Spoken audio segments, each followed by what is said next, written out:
A produção de carne suína da China em 2022 atingiu o nível mais alto dos últimos 8 anos, de acordo com dados oficiais do país. Com o objetivo de evitar o excesso de produção, o Ministério da Agricultura chinês pediu que os pecuaristas reduzam o rebanho. Para explicar esse cenário, eu converso agora com o analista da consultoria e Safras e Mercado, o Fernando Iglesias. Boa tarde, Fernando. Bem-vindo ao Mercado e Companhia, como sempre. Qual é a sua avaliação sobre essa decisão? Como é que está o cenário de preços por lá? A grande questão aqui é o seguinte: os preços estão em queda na China há um longo período. A China é a grande força da demanda quando nós falamos em carne suína.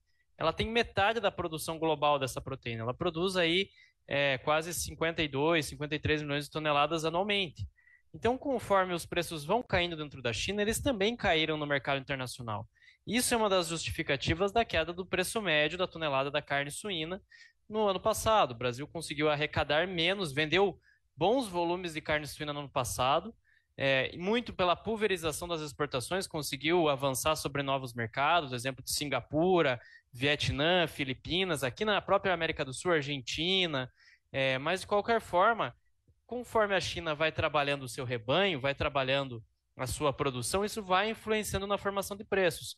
E nós temos que lembrar o seguinte: já há quadros descendentes sendo relatados pelo governo chinês, o governo chinês já atua na composição de estoque público de carne suína, compondo estoques de carne congelada, e isso é um sintoma muito claro de que o mercado de suínos lá na China não vai muito bem. Tem problemas em relação a receitas, e da mesma maneira que o custo é alto aqui no Brasil para produzir carne suína, na China também é. Nutrição animal também está cara na China nesse momento e vai impactando as margens da atividade. Em função disso, o governo chinês passa a atuar de uma maneira proativa para preservar a atividade no país. Agora, com os casos de peste suína africana em evidência em muitas regiões da Ásia e da Europa, dá para a gente enxergar uma oportunidade aqui para o Brasil? Olha, como eu mencionei já, o Brasil conseguiu pulverizar suas exportações de carne suína no passado. Esse foi o aspecto mais louvável do último ano, um ano difícil para a suinocultura brasileira. E sim, isso vai representando avanços consistentes de venda para o Vietnã, para Filipinas. Então, são países importantes, para Singapura. São países importantes que absorveram bons volumes de carne suína brasileira e ajudam aí nesse nosso processo de redução de dependência em relação à China. A China continua como grande importador de carne suína do Brasil, vai seguir assim por um longo período, mas de qualquer forma, reduzir essa dependência é sempre muito bem-vindo, é sempre saudável, e isso também é válido para outras proteínas, a exemplo da carne bovina.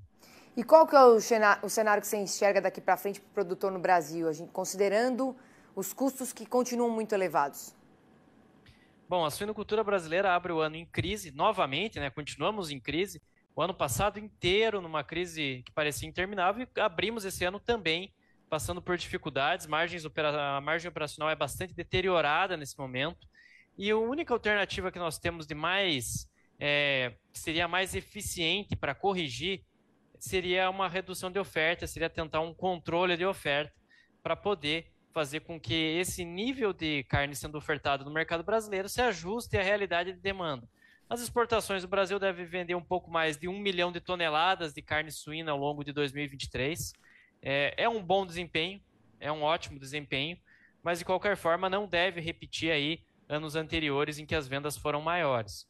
De qualquer forma, tem que prestar muita atenção nesses movimentos que a China faz no mercado, que ela pode gerar flutuações positivas em relação ao preço pago pela tonelada da carne suína, e isso pode motivar uma melhora das receitas de exportação e melhorar as contas aí ao longo da suinocultura. Tá certo, Fernando. Obrigada aqui pela sua participação no Mercado e Companhia. Uma boa quarta-feira para você. Eu que agradeço. Até a próxima. Boa tarde a todos. Boa tarde.